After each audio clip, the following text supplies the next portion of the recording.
But tonight, I want to take a different approach. Tonight, I want us to get super honest with each other about what we've been talking about and how sometimes we feel about it, right? Like, how do we really feel about serving? How do we really feel about going out of our way for different things? And why that can sometimes be difficult. See, if you ask my wife, there's like 3 things that she asks me to do around the house that are like my regular things, but one of them is the litter box, okay? We have 2 cats that, like, I didn't pick, okay? When I married my wife, she had these 2 cats. One's Stanley. He's like this big, really weird looking, stays away from everybody. I kind of like him because I never see him. Then the other one, his name's Milo. He's the oldest. He's this big, fat, black cat that literally can't turn around to like clean himself anymore. He's just so chunky. Don't go, aw. Like, oh, he's so cute. No. He's so fat and can't clean himself. I have to like shave his back because he gets these like knots in his hair. It's disgusting, right? And like he'll just sit on my bed and just be like licking his armpit and he'll just stare at me like, and then he'll look at me like, this is my house. And I'm like, what? No. But my wife, she says, all I need you to do, okay? I do the trash, I help with the dishes, and then I just need you to do the litter box. And I know that that's what I'm supposed to do. I know that, like, there's very few things that she asks me to do. My wife takes care of 99% of our entire house and our kids and our animals, which we just got a new puppy, which is crazy. Yeah, he's so cute. He's got a big butt. I'm not joking. That's why we picked him, right? But she asked me to do very little. But every time I walk by that laundry room, I smell it. And I go, like every time. Or like, here's the worst part. Okay, this is the absolute worst part about our cats, okay? They have a litter box that has like the hole in the top, okay? But their head like sticks out while they're pooping. So you'll walk by and all of a sudden he's just like, and then you hear him like below. He doesn't even move. You just hear him like scratching like and moving it all around. You're like, huh?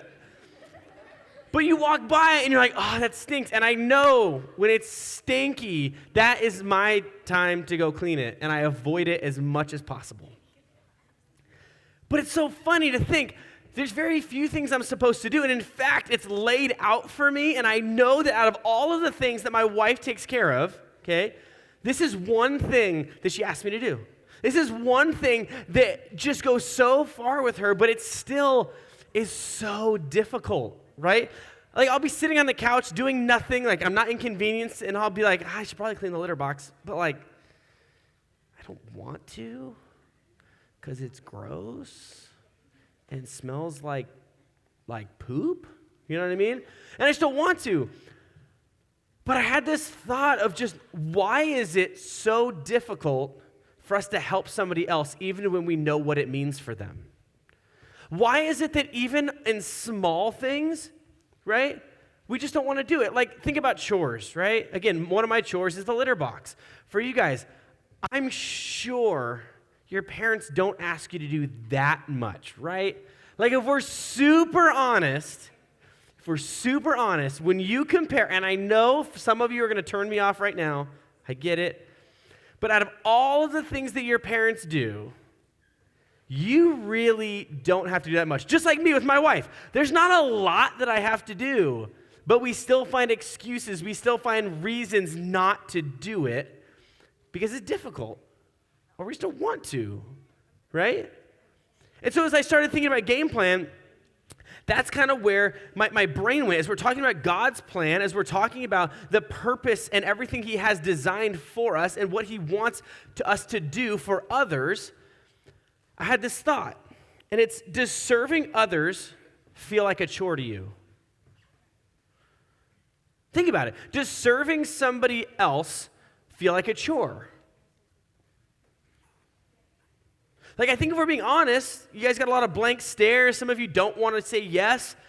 But I think if we're really, really honest, most of us feel that way, right? Like when your parents maybe say, hey, we're going to take time out of our weekend to go help somebody move. None of us really want to, right? Maybe we do sometimes. But I think a lot of times we want to find a reason why not to. Or we immediately think, well, how does that inconvenience me? Right? Or we talk all the time about how can you help somebody at school, which isn't really that inconvenient, but we just go, I don't really want to, because it feels like a chore, like having to do something for somebody else, how to go out of my way, like, I don't know. But I think if we're really being honest, most of us feel like that often, right? Most of us, when something comes up to serve somebody else, it feels like a chore. It feels like, another thing, let me add that to my list. Which makes serving really difficult. Which makes serving not the most easy thing all the time. Or maybe you fall in this category. Maybe you feel like you can't make a difference. And maybe you say the phrase, I'm just in junior high. I've heard that from some of you guys. You know what's funny? You can ask anybody that I work with, a lot of your leaders, whenever I hear the phrase, they're just in junior high, I lose it. I lose my mind because you're not just in junior high, right? You're not kids anymore. So for so many of us, where maybe you think, I'm just in junior high, what can I do? What will serving somebody else make a difference? Like, there's not a lot that I can do. I want to tell you that you're wrong. You guys have greater impact than you will ever realize. Even now, for myself, I look back at when I was in junior high, and I still don't see the impact. I still don't get it. But I know, I believe it, that there was something that God was doing with me in junior high, right?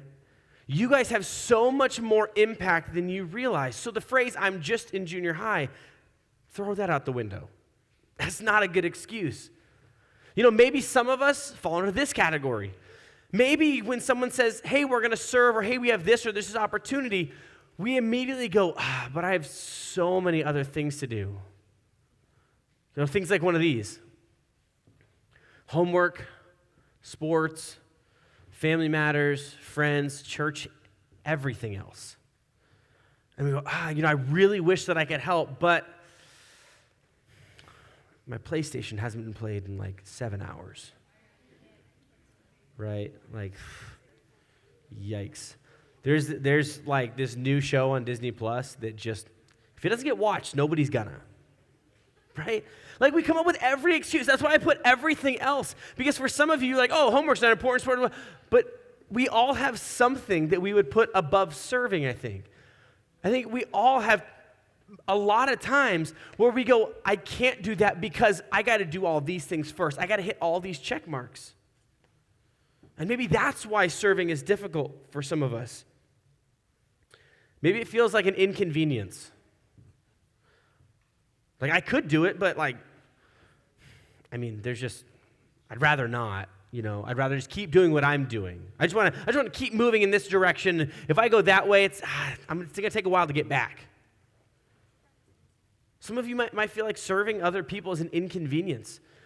I use this example all the time. That new kid at school who no one talks to, you could be the one that walks up and starts that relationship and changes their entire life. And I know when I say that, some of you immediately roll your eyes and go, that would change someone's life.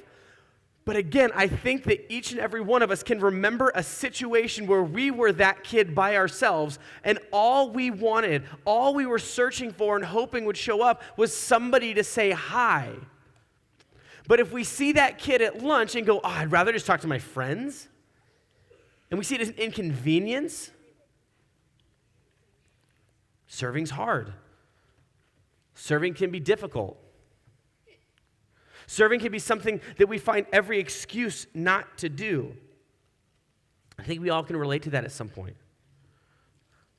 You see, we stopped seeing at some point, we stopped seeing serving as God's game plan, and started seeing it as an item on a checklist. For some of us, we go, you know what? If I go and do this and help them, boom, I'm done. 2020, got it. Some of us, when we're asked to step up and do something more, maybe at home, maybe at school, maybe sports, wherever, we go, okay, well, when I do that, then I checked it. I'm good. Now I can tell everybody at Elevate that I served. But when you see it as a part of a checklist, you no longer see it as God's game plan for your life. Again, no one wants love from somebody where they go, I got to love you today. Okay, check. Sweet. All right, I'm done. I'll talk to you in a week. Nobody wants that.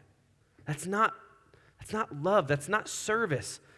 That's you trying to feel good about yourself of you doing something without your heart being in it. Just let me check that box and keep moving.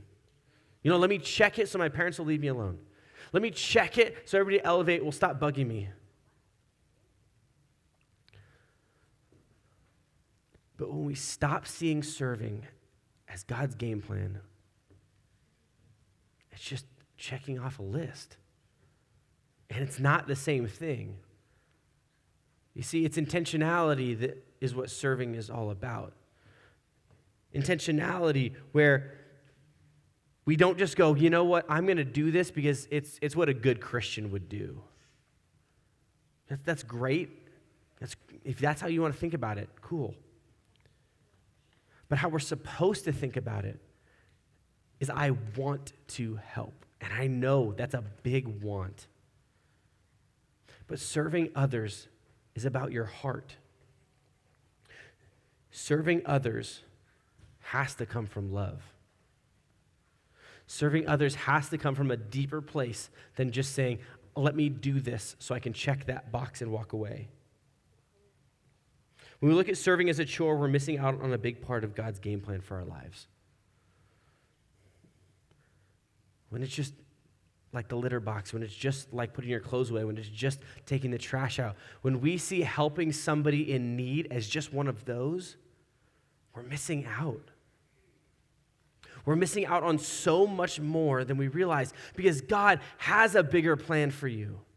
God has this whole thing lined up to say, this is what I want for you, but this is what it takes. When we just see it as a chore and, okay, on Tuesday night I heard I'm supposed to go talk to that kid, and I guess I'll go do it. That's not serving. That's not with your heart. That's not with intentionality. That's not with love. And honestly, if I can just be really transparent, it's a waste of your time. If you're just going to go help somebody just so you can check a box and you can tell everybody to leave you alone, there's a big piece of it that's missing. If you're just going to go and say, hey, once a month I'm going to do this so I can tell my mom to leave me alone, that I went and there's so much that you're missing. And that's the last thing I want for you guys. See, as we talk about game plan, it's all about a plan. It's all about being a part of something, but it's so much deeper than just a plan. It's love. And that is the main idea I want you guys to get tonight. Because what if we flipped the script and what if we started seeing serving as a part of God's plan, not just a chore? Again, I'm just a junior hire. Throw that out. By serving others and doing it with your heart and with love, you guys could change everything. And I know, once again, a lot of you just tuned me out. And a lot of you just rolled your eyes. And I get it. I understand. But I promise, you guys can change your culture. You guys can change the people around you. You say, no, when we talk about family, we think about our biological family or our families at home, right? I want you to think about family as this room. This family of Elevate could flip the script. This Elevate family could go out and change San Marcos and Escondido and then change California and continue to push, and doing that all through serving others with love, doing it the right way. And I know this too. For some of us, serving sounds kind of complicated. Where do I start? How do I do it? What does serving mean? Do I have to go on a mission trip around the world? Do I have to, every day after school, go do this? you know what, let me make this super simple because serving and loving others isn't as complicated as we make it out to be. Serving others is actually really simple. Okay? And I know that for some of us, we go, there's so many different options. I don't know what to do. Let me break it down for things that you guys can do each and every day.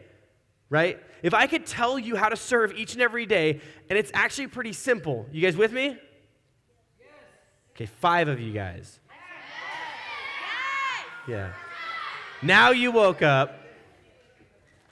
I want to break this down, right? If you've got your Bible, go ahead and open up to Isaiah. If you don't have a Bible, use your phone. If you need a Bible, we would love to give you one for absolutely nothing, for free. Because we want you to have a Bible. And I'll tell you this. If you've got a Bible, and if you don't, let us get you one. But dive into the Word, right? There's so many problems that we have in life where we go, I don't know what to do. I don't know the answer. And so we go to Google, we go to Instagram, we go to TikTok, we go to whatever to see what we're supposed to do. And yike, that woke you guys up. I said TikTok, and that entire corner was like, say what? But we go to so many other things to find out the truth of what we're supposed to be and how we're supposed to live and what we're supposed to do. But guess what? There's a book that was written a long time ago that has all the answers. And for some of you, right then you went, no, it doesn't. I promise you. I'll challenge you. Well, let's get you a Bible if you don't have one. If you've got one, dive into it, continue to read, and God shows up. God helps you understand things. God helps you see the truth. And I'll be honest, for me, I don't dive into it enough. I want to take the challenge with you guys. Let's dive in this year. Let's jump in. And let's get closer with God. But let's go to the book of Isaiah, chapter 1, verse 17, okay? It's so simple. This is exactly what serving is. It speaks in a funky language, but we're going to break it down. It says, learn to do right, seek justice, defend the oppressed, take up the cause of the fatherless, plead the case of the widow. Kind of confusing, am I right? Okay, it sounds like a superhero creed, like he's flying through the air, like defend the oppressed, right? It's like it just sounds kind of funny. But let's break this down of what this actually means, okay? See, this is a picture of what's important to God, and it shows God's heart, right? In these few words, this tells us exactly what God has on his heart for us to do and live out. Right? But here's what it also tells us, because I know when you look at that, it sounds like a checklist, right? Do this, do this, do this. But it's so much more. And what it tells us is that love inspires us to act. Think about it. When you love somebody, don't you want to do things for them? I think we do, right? Like, I know with my kids, even though right now they're 1.5, 4, and 6, they're kind of, this is going on YouTube, but I'm going to say it, they're kind of buttholes. I apologize. Chandler's stressing out because he knows I'm going to get emails. That's okay. They are. My kids are just kind of turds right now. And actually, that's not true. Dylan, who's 1.5, she's so sweet. She's nice. But the other 2 are kind of monsters, okay? I love them to death. But here's what I know. My love for them causes me to act. My love for them causes me to get down on the ground as they jump on me. My love for them causes me to take them places and to love on them, right? For my wife, the love that I have for her is why I do that disgusting box of poop. And she even does it most of the time because I forget, right? But let's dive into this, okay? Let's check it out. Here's the first thing. It says, learn to do right. Learn to do right. What does that mean? It says, learn to do good things. Learn to do what we're supposed to, and here's what it means. It's 2 things. You ready? We talk about this all the time. Love God and? Love people. One more time, ready? Love God and? Love God and love others. Love people, love everybody, whatever you want to say, whatever you want to fill in there. Love God and love others. That is what's right. That is what's good. That is what we're called to do. Imagine, and I know, again, this is such a weird concept in today's world, but imagine if everybody just loved everybody. Like, imagine how much different this world would be and would look if we all just loved each other and took care of each other. We didn't hate one another. We didn't try to find all the differences between each other. We didn't make fun of somebody because of the way they talk, look, dress, where they're from, whatever. We just loved each other.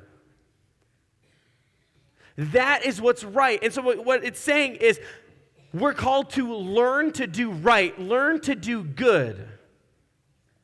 And good is loving God and loving others. That's what it means. Next part, seek justice. Goes along those lines. Seek out what's fair and right. When you see somebody getting bullied at school, instead of just going, it's not my problem, you jump in and you say, hey, let's not do that today. When you see somebody treated unfairly and you know it, instead of walking away, we step in to say, let me help. Let me take that for you. Let me talk to them. Let me help you fix this. It's not right. It's not just. Seek justice. I think we all can look around in the world and culture, in the news, social media, everywhere, and we see so much that's wrong in this world. So much that's not fair. So much that's not right. And a lot of us, especially maybe in this room, we go, I'm just in junior high. What could I do to fix that? So much more than you realize. But here's simply what it can look like each and every day for you. Kids at school. I bet right now each and every one of us could think of someone who's treated unfairly because of how they look, how they talk, who they are, where they're from, their family. I think every single person here can think about it. And maybe you don't want to say it out loud. Maybe you just go, I don't know anybody. But I think you can look back to even this past week, and I bet you all of us can find somebody who's living a life that is not fair. And by loving them, by stepping up, by seeking justice, we could change their life. By simply loving them, we could change everything. So let's look at the next part. Defend the oppressed. Okay? The oppressed. Defend them. Do what's right. Help those who are troubled. That's what it means. Defend the oppressed. That can be those who are depressed. That can be those who are worried, right? That can be those who are scared, who are afraid. Here's what this oftentimes looks like. That kid at your school who's quiet and doesn't ever talk.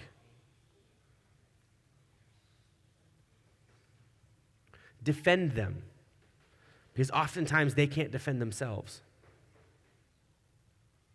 Defend them because they don't know how to fix what's going on. Be there for them because they don't know how to get out of the hole that they're in. Defend the oppressed. I know that sounds like a superhero thing again. But defend people. Defend people who are too weak or too scared to do it for themselves. Be there for them. Every single day, there's somebody that we meet or see who's going through this or who is stuck there. And we can be the change for them. We can defend them and we can love them. The last part says this. Take up the cause of the fatherless, plead the case of the widow. What's so interesting about that is it basically is talking about those who've lost somebody, right? When it says an orphan, right, or the fatherless, you know, a lot of us know someone, maybe that's you, who's lost a family member, who's lost somebody close to you who took care of them, who's lost somebody who meant so much to you that changed your world, and now they're gone.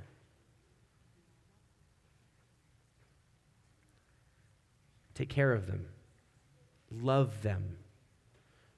You see, for the people who are in this room, if you've gone through something like that, you know that in those moments, when it's fresh, all you wanted was for somebody to be there for you. Maybe not say anything, maybe not tell you how to get out of it, maybe nothing like that, but all you wanted was for somebody to be there to love you and to support you and to encourage you, sit quietly with you. This entire thing is talking about something so simple that's just love people who aren't perfect or don't have a perfect situation. And guess what? It's pretty easy to find those people because a lot of them are in this room. A lot of them are at our school. A lot of them are on our teams. A lot of them are our family. It says, seek out those who are hurt and not perfect, those who need someone, those who need help. And I think that is every single one of us. God is calling you to care for people in need. If you ever come across somebody who doesn't have any needs, tell me, because I would be amazed to find that person. Because we all need something. We all need someone. You see, there's a group of people in this room I want to tell you guys about. These people constantly love. These people give up their time. These people show up when, I'll just be really honest, sometimes they get disrespected here. Sometimes they get disrespected and they don't deserve it. Oftentimes they don't deserve it. But it's your small group leaders. You see, they show up here because they were called to care for people in need. And those people are you guys. And I know some of you are like, hey, I'm strong, I got it all together, there's nothing going on. But I think deep down below the surface, we all know that we need something and we need someone. And what I'll tell you right now, and I hope this changes your perspective on your small group leaders, but they're here to be that person for you. That when you have somebody or something going on in your life, that you need someone to be there and to love you and to support you and to talk about it and to walk you through it,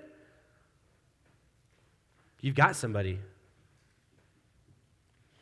Your small group leaders are some of the greatest people you will ever meet in your entire life. And they want to be that someone for you. Because God is calling you to care for people in need. And your small group leaders answered that call. They show up here every week after a long day of work to just be there for you guys. They skip dinner with their family so they can be here with you guys. They leave late so they can be here with you guys. And I hope that that sets a very good example for all of us, myself included, of how we can answer God's calling and to love on people in need. I want to turn to one more passage in the Bible. It's in the book of Romans. If you're here on the weekends, we're going through the book of Romans right now. This we're going to get to in a couple weeks. But this just fits so perfectly. It's Romans chapter 12, verse 9.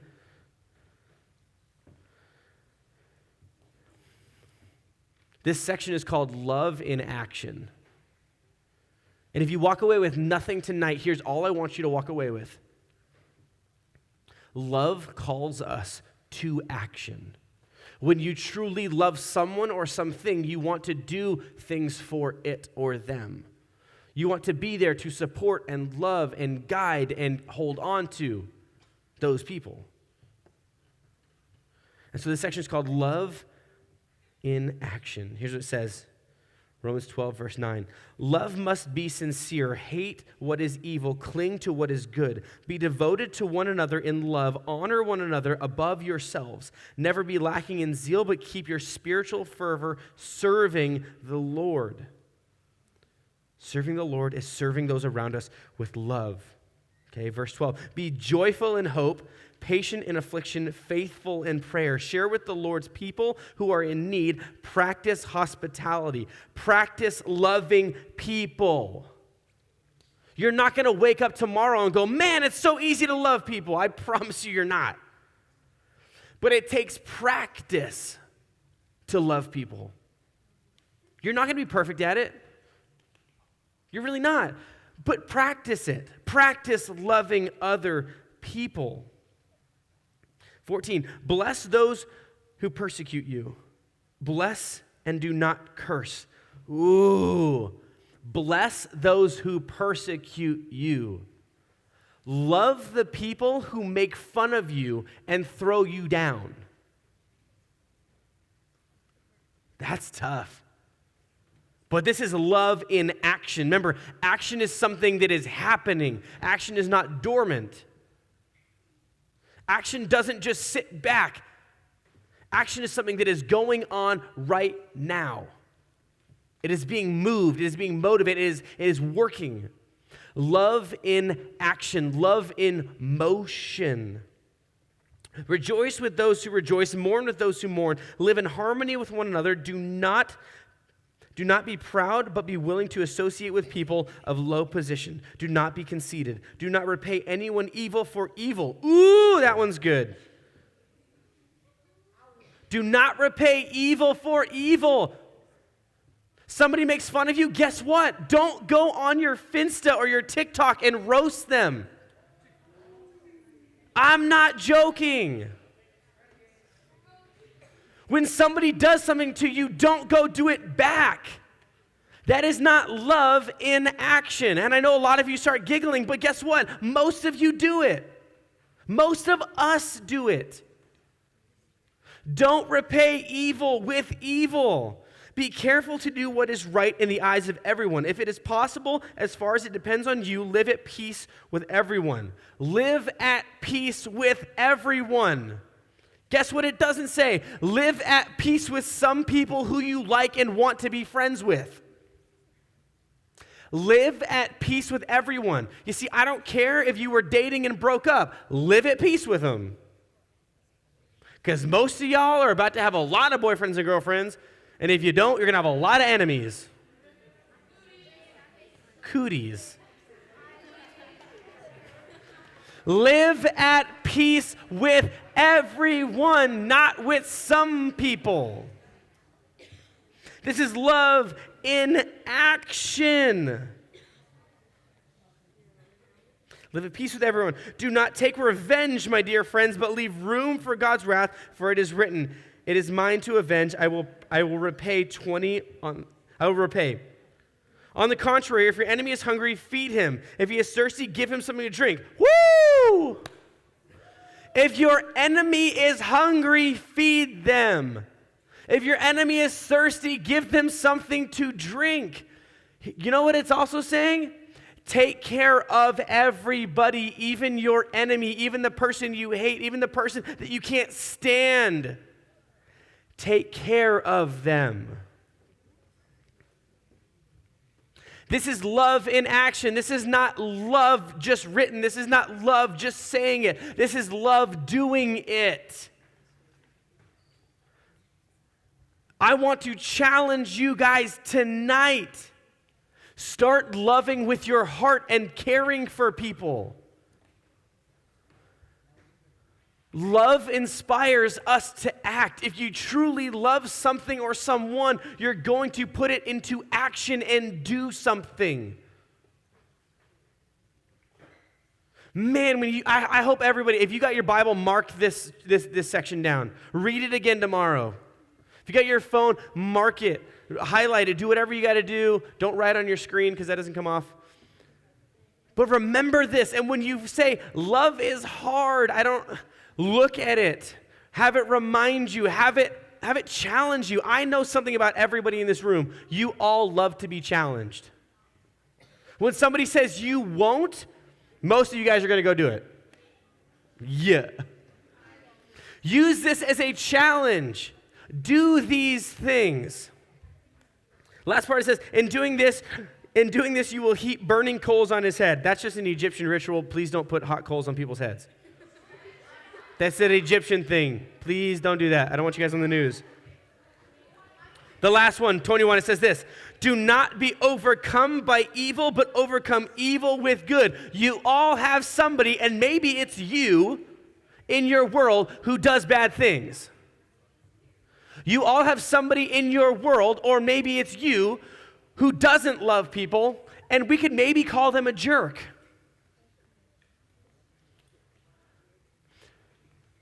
Don't let evil win. Fight evil with doing good. You know, I remember when I was younger, whenever somebody was mean to me, right? I got challenged by one of my youth pastors growing up. He said, when somebody's mean to you, just say, love you, bro. It sounds super weird. Trust me, I know. But what was hilarious is whenever I'd say that, they would get more mad. They'd be like, oh, shut up, man. Like, love you, bro.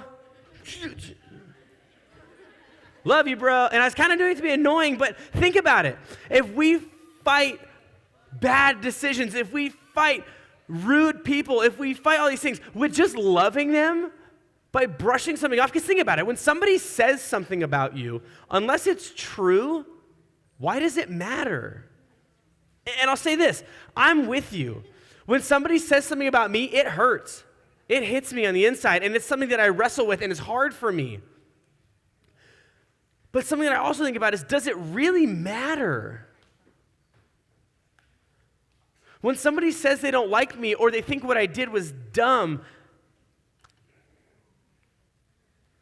there's definitely two people that I can think of that I actually care what they think. And that's God and that's my wife. Anybody else, why does it matter? I don't care what they think. You know, my daughter tells me and my wife all the time, you're the worstest. And then 30 seconds later, she's like, can you get me a granola bar? Like, but here's the deal. Love inspires us to act. If you truly love something or someone, you're going to put action to it. And what it says here is so simple, just 21. Do not be overcome by evil. Don't start doing bad things. Don't start living the wrong way, but overcome evil with good.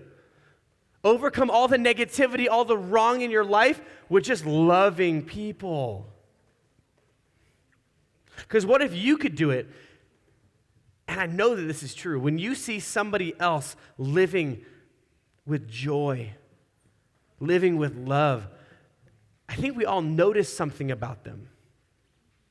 But here's what I'll tell you too. When you start to live with love and you start to have joy and you start to do those things, there's going to be a lot of people that come after you and attack you, and it's because they don't have it. When you start to do the right things and live the right way, you're going to get attacked. You're going to get beaten, right? But love inspires us to act. And here's my challenge for you guys. When we ask God to move our hearts and to show love and goodness to other people, we're following his game plan. So what does that look like for your life?